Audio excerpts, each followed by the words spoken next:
Waalaikumsalam warahmatullahi wabarakatuh.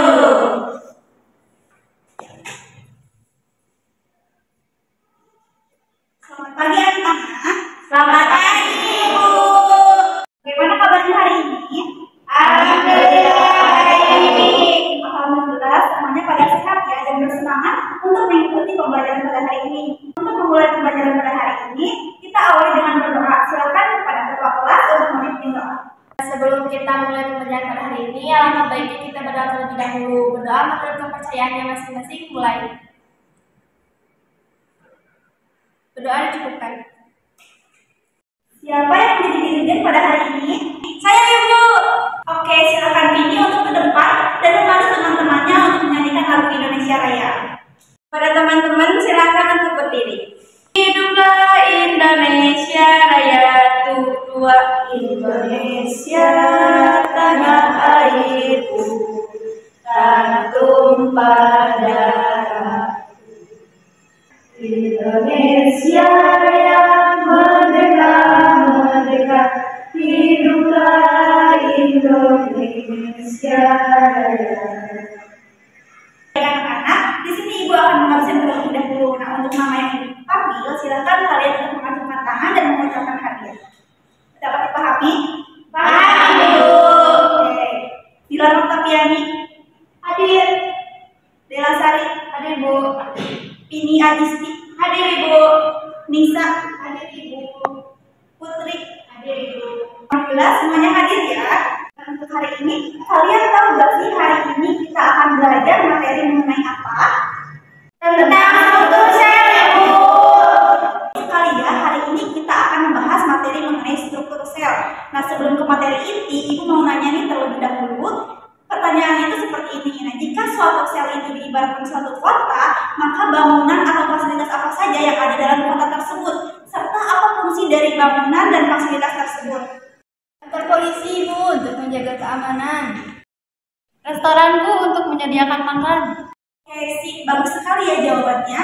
Nah, jadi mengapa sih kita harus mempelajari mengenai struktur sel? Nah, struktur sel ini sangat bermanfaat bagi kehidupan karena sel dapat menjalankan fungsi-fungsi yang penting bagi kehidupan. Sel juga dapat merespon lingkungan untuk menjaga keseimbangan dalam tubuh. Tujuan pembelajaran pada hari ini yaitu yang pertama, peserta didik dapat mengidentifikasi komponen-komponen sel melalui kajian literatur dengan tepat. Yang kedua, peserta didik dapat menjelaskan fungsi komponen-komponen sel melalui video pembelajaran dengan tepat. Dan yang ketiga, peserta didik dapat membedakan antara sel hewan dan sel tumbuhan melalui alat peraga dengan tepat. Di sini Ibu punya satu video. Silahkan kalian siapkan alat tulis dan catat bagian-bagian penting dalam video tersebut.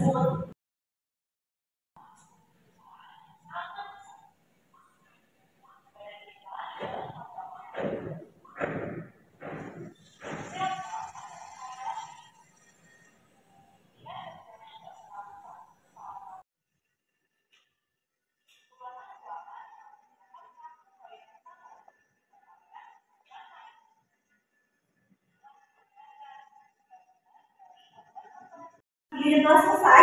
Apakah ada yang ingin ditanyakan mengenai video tersebut?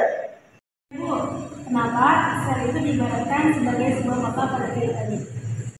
Oke, bagus sekali ya pertanyaannya. Nah, jadi sel itu diibaratkan suatu kota karena kota tersebut memiliki bangunan dan fasilitasnya mirip dengan konsep sel. Nah, jadi sel itu diibaratkan suatu kota dan organel-organelnya itu diibaratkan sebagai bangunan dan fasilitas-fasilitasnya. Lebih lanjut, kita akan mempelajari materi mengenai struktur sel pada hari ini. Baik, sebelum Ibu membagikan KPD, apakah gurunya telah berkelompok?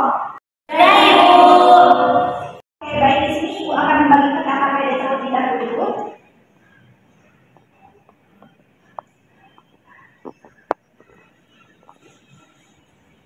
Oke, baik anak-anak, perhatikan dulu ke depan ya. Ibu akan menjelaskan mengenai instruksi pengerjaan KPD. Nah, dalam KPD tersebut, kalian harus mengisi identitas peserta didik meliputi nama kelompok dan nama anggota. Lalu, kalian dapat men-scan sumber belajar untuk mempermudah kalian menjawab KPD. Selanjutnya, kalian dapat menonton video dan membaca e-book serta catat hal-hal penting untuk persiapan bermain game. Selanjutnya, kalian dapat bermain game secara berkelompok. Nah, lalu selanjutnya kalian dapat mengisi bagian-bagian kelompok dalam RKPD dan langkah terakhir kalian harus mempresentasikan hasil diskusi kalian di depan kelas. Kalian scan barcode ini atau ada dalam lembar kerja peserta didik yang telah ibu bagikan. Nah, adapun di sini ibu memiliki alat peraga yaitu struktur sel hewan dan sel tumbuhan. Kalian dapat mengidentifikasi sel-sel tersebut.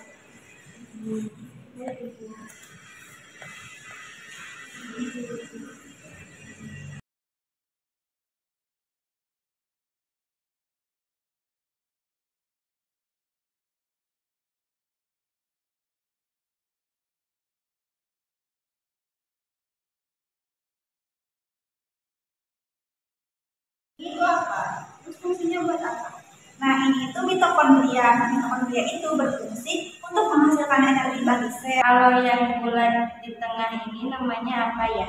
Nah, kalau ini namanya nukleus ini atau bisa disebut juga dengan inti sel.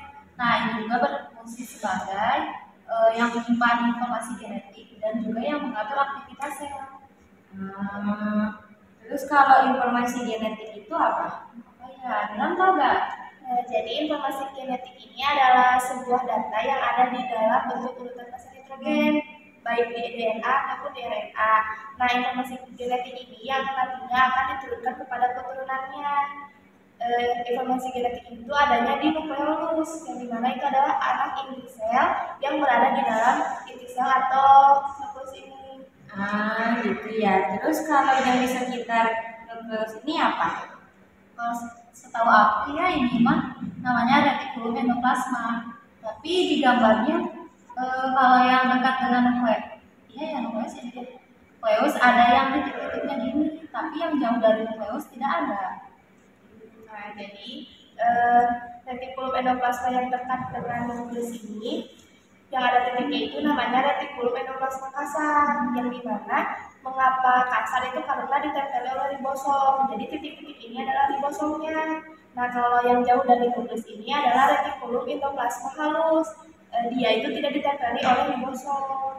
Jadi ribosom itu ada yang nempel di retikulum endoplasma ya? Iya, ada gitu. Terus kalau ribosom itu fungsinya apa?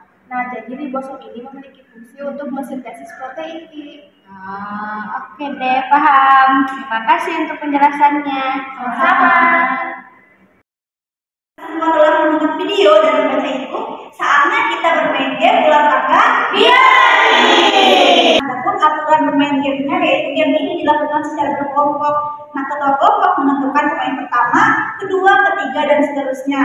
Nah, misalnya yang pertama itu kelompok 1. Jika kelompok 1 mendekati tangga, maka kelompok 1 dapat naik ke atas. Nah, jika kelompok 1 mendekati kepala ular, maka kelompok 1 harus turun ke bawah. Dan jika kelompok 1 mendekati pertanyaan, maka kelompok 1 harus menjawab pertanyaan selama 1 menit.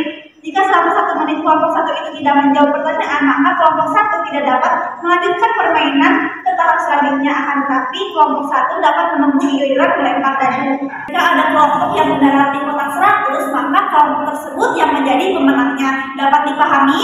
Paham, Ibu. Untuk kelompok yang melempar dadu duluan, Ibu akan skill ya.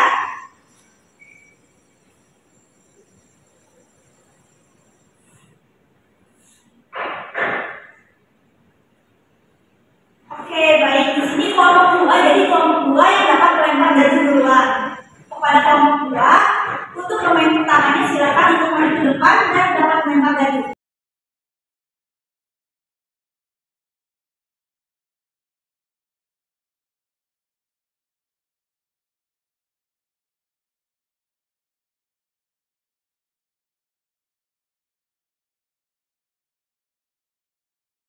Kelompok 1 mendekati kotak pertanyaan, maka kelompok 1 harus menjawab pertanyaan. Bisa diambil dari sini ya.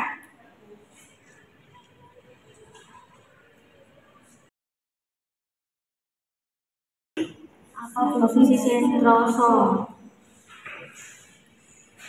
Sentrosom ini merupakan organel sel yang membantu dalam proses pembelahan. Oke, tepat sekali ya jawabannya. Nah, sekarang kelompok 1 dapat melanjutkan permainannya dengan melempar dadu lagi.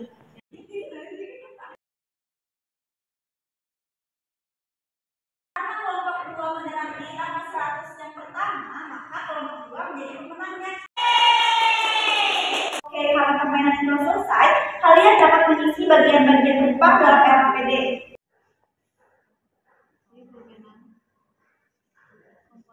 Ada pengerjaan RAPD-nya? Ibu kalau nggak dapat semua orderan gimana itu? Isi yang kalian dapat selama permainan saja ya. Ya Ibu, siap. Setelah habis untuk mengisi RAPD, silakan kepada kelompok 1 untuk dapat mempresentasikan hasil diskusinya di depan. Assalamualaikum warahmatullahi wabarakatuh. Nah, perkenalkan kami dari kelompok 1 akan mempresentasikan hasil dari diskusi kelompok kami. Nah, untuk soal yang pertama yaitu apa saja struktur sel yang Anda temukan setelah bermain game? Jawabannya yaitu struktur sel yang Anda temukan yaitu mitokondria, inti sel, badan Golgi, kloroplas, dan ribosom. Nah, untuk selanjutnya, apa fungsi struktur sel yang Anda temukan setelah bermain game? Jawabannya itu mitokondria berfungsi untuk menghasilkan energi, inti sel berfungsi dalam mengendalikan aktivitas sel, badan Golgi berfungsi untuk mendistribusikan protein dan karbohidrat, kloroplas berfungsi sebagai pigmen hijau untuk proses fotosintesis, dan ribosom berfungsi untuk mensintesis protein.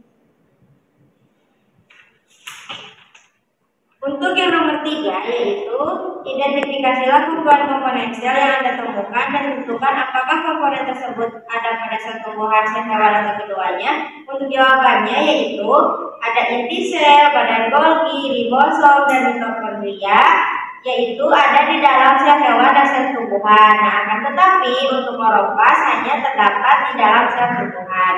Nah, jadi kesimpulan dari presentasi kami yaitu terdapat beberapa komponen yang menyusun sel seperti inti sel, mitokondria, badan Golgi, retikulum endoplasma, kasar dan halus, lisosom, vakuola, dan lain-lain.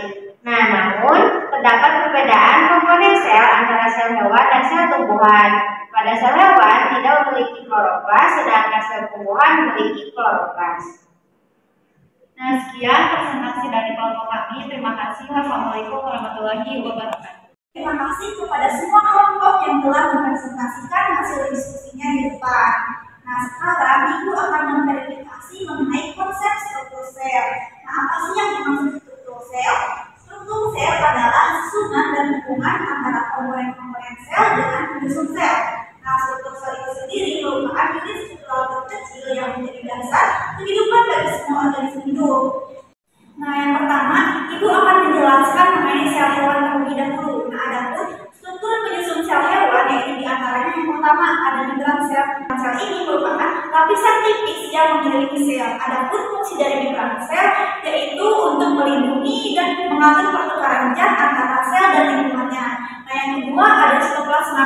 Sitoplasma ini merupakan cairan seperti jelly yang berfungsi sebagai medium tempat berbagai reaksi biokimia berlangsung. Nah, yang selanjutnya ada nukleus. Nukleus ini merupakan pusat kendali sel yang dikelilingi oleh membran inti. Nah, nukleus ini memiliki kromosom yang menyimpan materi genetik yang bisa mengatur semua aktivitas sel. Nah, yang selanjutnya ada nukleus. Nukleus ini merupakan struktur kecil yang terdapat pada nukleus. Nah, nukleus ini berfungsi dalam proses pembentukan ribosom. Yang selanjutnya ada mitokondria. Mitokondria ini berfungsi untuk menghasilkan energi bagi sel dalam proses respirasinya. Yang selanjutnya ada retikulum endoplasma. Retikulum endoplasma ini berfungsi untuk mengangkut bahan ke dalam sel. Nah, retikulum endoplasma ini terbagi menjadi dua, ada retikulum endoplasma kasar dan retikulum endoplasma halus. Nah, yang selanjutnya ada aparatus Golgi. Aparatus Golgi ini berfungsi untuk memverifikasi, mengemas, dan mendistribusikan protein dan karbohidrat yang telah disintesis oleh retikulum endoplasma. Selanjutnya ada vakuola. Nah, vakuola di sel ini yaitu vakuola kecil yang berfungsi untuk menjaga keseimbangan air dan menyimpan berbagai macam zat. Nah, yang terakhir ada sentriol. Sentriol ini merupakan struktur tabung yang berfungsi dalam pembelahan sel. Nah, kan tadi Ibu bahas mengenai sel hewan. Sekarang Ibu akan bahas mengenai sel tumbuhan. Sebenarnya sel hewan dan sel tumbuhan itu memiliki organ-organ yang sama, namun dalam sel tumbuhan ini memiliki organ khusus seperti yang pertama yaitu ada vakuola. Nah, tadi dalam sel hewan itu vakuola kecil, di sel tumbuhan ini vakuolanya besar. Vakuola besar itu sendiri berfungsi untuk menyimpan limbah, air, dan Bagian besar tanaman hanya memiliki satu vakuola saja. Nah, lalu dalam satuan ini memiliki kloroplas. Kloroplas ini berfungsi dalam proses fotosintesis. Nah, selanjutnya ada dinding sel. Nah, dinding sel ini berfungsi sebagai melindungi dan membentuk sel. Ini ibu mau minta satu orang untuk maju ke depan untuk menyimpulkan seluruh materi pembelajaran pada hari ini. Silakan, ada yang ingin menyimpulkan? Saya, Bu. Dari pembelajaran hari ini, saya dapat menyimpulkan bahwa sel merupakan unit struktural dan fungsional terkecil kehidupan yang dimana disusun oleh komponen-komponen sel yang memiliki fungsi yang berbeda-beda. Contohnya ada mitokondria yang dimana berfungsi untuk menghasilkan energi untuk sel, dan juga ada nukleus yang dimana nukleus ini mengatur kerja sel. Nah, dari pembelajaran ini juga saya menyimpulkan juga ada perbedaan antara sel hewan dan sel tumbuhan, yang diantaranya yaitu kloroplas yang berada di sel tumbuhan, sedangkan sel hewan tidak. Baik, terima kasih kepada Nilam karena telah menyimpulkan pembahasan dari awal hingga akhir. Nah, sama seperti apa yang dikatakan oleh Nilam bahwa sel itu merupakan unit struktural terkecil yang menjadi dasar kehidupan bagi semua organisme hidup. Sel hewan dan sel tumbuhan itu tersusun atas organel-organel yang sama seperti nukleus, nukleolus, mitokondria, ribosom, serta retikulum endoplasma kasar dan retikulum endoplasma halus. Nah, sel hewan dan sel tumbuhan sama-sama dikelilingi oleh membran sel. Akan tetapi, sel tumbuhan memiliki komponen khusus seperti dinding sel. Nah, sel hewan itu tidak memiliki kloroplas, akan tetapi sel tumbuhan memiliki kloroplas untuk proses fotosintesis. Nah, sel tumbuhan tidak memiliki sentrosom, akan tetapi sel hewan memiliki sentrosom. Nah, jadi telah terjawab ya pertanyaan Siti Robiah di awal tadi, mengapa sel itu diibaratkan suatu kota dan bangunan serta fasilitas di dalam kota tersebut diibaratkan sebagai organel-organel sel. Karena bangunan-bangunan dan fasilitas-fasilitas yang ada di kota itu memiliki fungsi-fungsi tertentu, sama seperti komponen-komponen sel yang memiliki fungsi-fungsi tertentu juga. Nah, misalnya seperti nukleus. Nukleus ini diibaratkan sebagai balai pemerintahan yang dapat mengatur semua aktivitas sel. Adapun contoh lain seperti mitokondria. Mitokondria ini diibaratkan sebagai pembangkit listrik. Nah, karena mitokondria ini dapat menghasilkan energi atau ATP yang dapat membantu mendorong sel untuk melakukan aktivitas sel. Nah, di sini ada tugas evaluasi mengenai struktur sel. Kalian dapat men-scan dan mengerjakannya selama 5 menit ya. Baik, Ibu.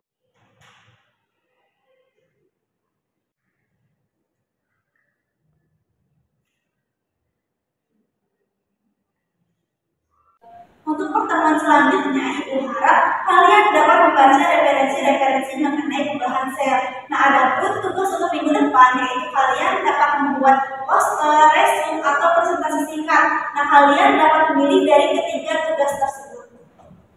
Sebelum pembelajaran ini tutup, Ibu mau nih satu orang ke depan untuk menyampaikan kesan-kesan selama pembelajaran. Siapa yang mau ke depan? Hei, Ibu! Ini bisa memberi emotikon jempol ke atas jika ini senang sekali belajar mengenai struktur sel pada hari ini. Dan jika ini kurang senang, ini bisa memberi emotikon jempol ke bawah. Dapat dipahami? Paham, Ibu? Oke, silahkan. Karena pembelajarannya menyenangkan, jadi dikasih jempol ke atas karena dengan pembelajaran ini kan ada gamenya ya Ibu. Jadi membuat kita itu berkolaboratif gitu dalam mengerjakan tugas. Nah, untuk pesannya semoga di pembelajaran selanjutnya atau di setiap pertemuan ada gamenya lagi Ibu. Terima kasih. Sama-sama ini. Silahkan duduk kembali. Baik Ibu. Alhamdulillah pembelajaran pada hari ini telah selesai. Semoga pembelajaran pada hari ini mengenai struktur sel dapat bermanfaat bagi kita semua. Semoga Ibu harap kalian selalu bersemangat untuk mencapai cita-cita kalian. Nah, kalian bisa membereskan alat tulis kalian dan memasukkannya ke dalam tas.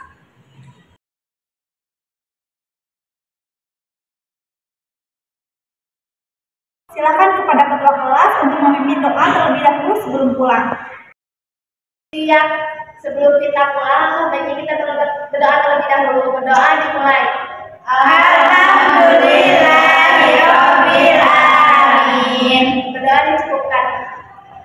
kasih. Wassalamualaikum warahmatullahi wabarakatuh. Waalaikumsalam warahmatullahi wabarakatuh. Makasih Bu. Makasih Ibu.